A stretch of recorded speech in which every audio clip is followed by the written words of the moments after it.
ஒரு மனிதனுடைய முதல் தேவை, அடிப்படை தேவை ஆன்ம விழிப்புணர்வு.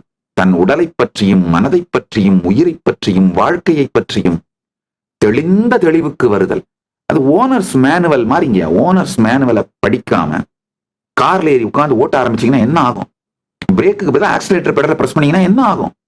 ஓனர்ஸ் மேனுவல் படிக்காம கார்ல ஏறி கார் ஓட்ட ஆரம்பிக்கிற மாதிரி தான் இந்த உடல் மனம் உயிர். இதோட ஓனர்ஸ் மேனுவலை படிக்காம இதை ஓட்ட ஆரம்பிச்சு வாழ்ந்துட்டு இருக்கீங்க. ஆக்சிடென்டலா இன்னும் ஆக்சிடென்ட் ஆகாம இருக்கு. நல்லா புரிஞ்சுக்கோங்க. நான் சொல்லிட்டு இருந்தேன் என் கணக்கு. அமெரிக்காவில் 347 மில்லியன் பாப்புலேஷன், 1.8 மில்லியன் ஜெயில இருக்காங்க, 0.52%. இந்தியாவில் 1.46 பில்லியன் பாப்புலேஷன். இப்ப இதே பாப்புலேஷனுக்கு யூஎஸ்ல இருக்க அதே பர்சன்டேஜ் 0.52% இந்தியாலையும் ஜெயிலுக்கு போனாங்கன்னா 7.7 மில்லியன் பீப்புள் ஜெயில இருப்பாங்க. ஆனா இப்ப இருக்கிறது வெறும் 0.5 மில்லியன் தான் ஜெயில இருக்காங்க. 5,30,000 பேர் தான் ஜெயில இருக்காங்க. நல்லா புரிஞ்சுக்கோங்க.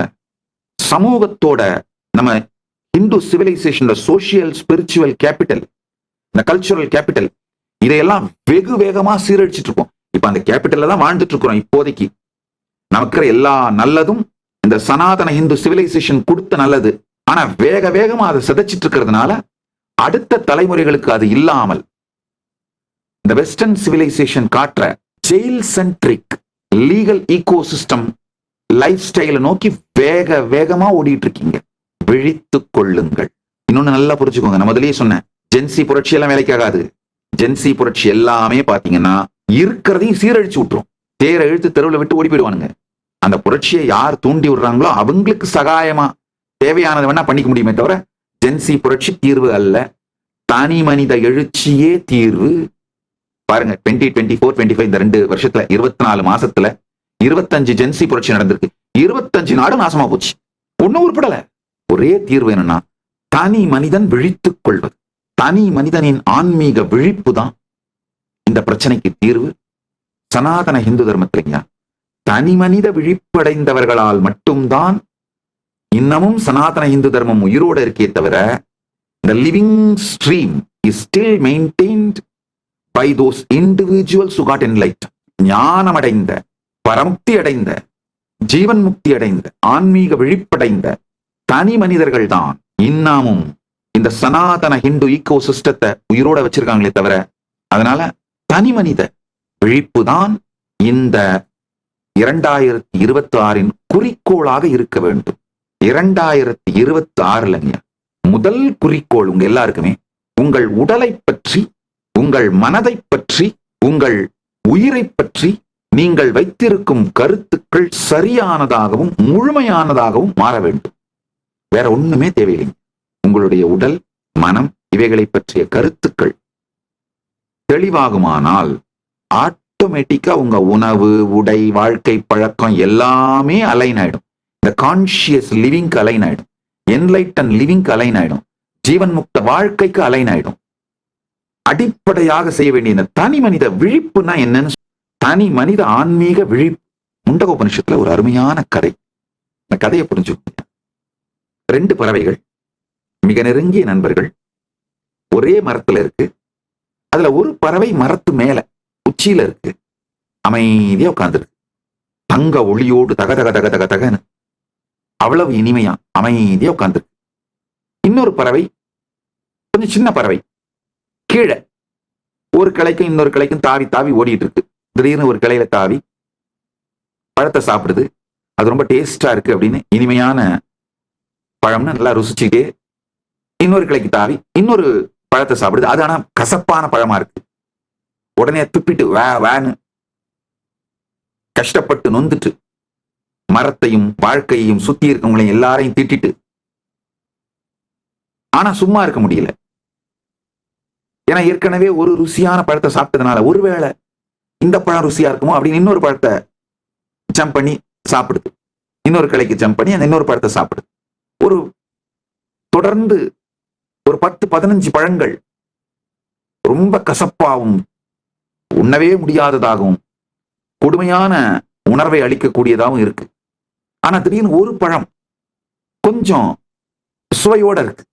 முதல்ல சாப்பிட்ட அளவுக்கு இனிப்பா இல்லைன்னாலும் இந்த கசப்புல இருந்து கொஞ்சம் குறைந்த கசப்போடு கொஞ்சம் இனிப்போடு இருக்கு. உடனே அதுக்கு அதுக்கு அந்த பறவைக்கு உற்சாகம் வந்துருது. ஆஹா, பரவாயில்ல. அப்ப திரும்ப ஆரம்பிக்குது. திடீர்னு ஒரு பழம் இனிப்பா வருது, ஆனா பல பழங்கள் கசப்பா வருது. இப்படியே சாப்பிட்டுட்டு இருக்கு. ஆழ்ந்து கேளுங்கள். இந்த சின்ன பறவை இங்கேயும் அங்கேயும் இந்த கலையிலையும் அந்த கலையிலையும் தாவி இந்த புளிப்பு பழம், கசப்பு பழம், இனிப்பு பழம் இதெல்லாம் சாப்பிட்டு சாப்பிட்டு ஒரு காலகட்டத்துல ரொம்ப கொடுமையா நிறைய கசப்பு பழங்களாவே இருந்ததுனால இது என்னடா இது, ஒரே ஒரு இனிப்பு பழம் வந்தா 100 கசப்பு பழம் வருது அப்படின்னு குழம்பி துயருற்று மெதுவா மேல பார்க்குது. தன்னுடைய நண்பனாகிய அந்த பறவை எந்த சலனமும் இல்லாம அமைதியா இந்த எண்ட்லெஸ் டிஸ்ட்ராக்ஷனை பிளஷர்னு நினைக்காம, பயத்தையே பாதுகாப்புன்னு நினைக்காம அமைதியா உட்கார்ந்து இருக்கிற அந்த பறவையை பார்த்து இந்த சின்ன பறவைக்கு ஏதோ ஒரு ஈர்ப்பு. ஆஹா, என்னடா இந்த பெரிய பறவை இவ்வளவு சாந்தமா இனிமையா இருக்கே, இது என்ன ரகசியம், இது என்ன? இந்த சின்ன பறவைக்கு பெரிய பறவையை நோக்கி தன்னை அறியாத ஒரு ஈர்ப்பு. பெரிய பறவையும் சின்ன பறவையை பார்த்து கண்களாலேயே தான் இருக்கின்ற அந்த நிலையினுடைய உயர்வையும் ஆனந்தத்தையும் சின்ன பறவை மேல பொழியுது. நல்லா புரிஞ்சுக்கொண்ட சரியான நேரத்தில் சரியான நபர்களோட கண்ல படுறதுதான் வாழ்க்கையிலேயே மிகப்பெரிய நன்மைங்கயா. இந்த சின்ன பறவை பெரிய பறவையோட கண்ல படுது, பெரிய பறவை சின்ன பறவையோட கண்ல படுது.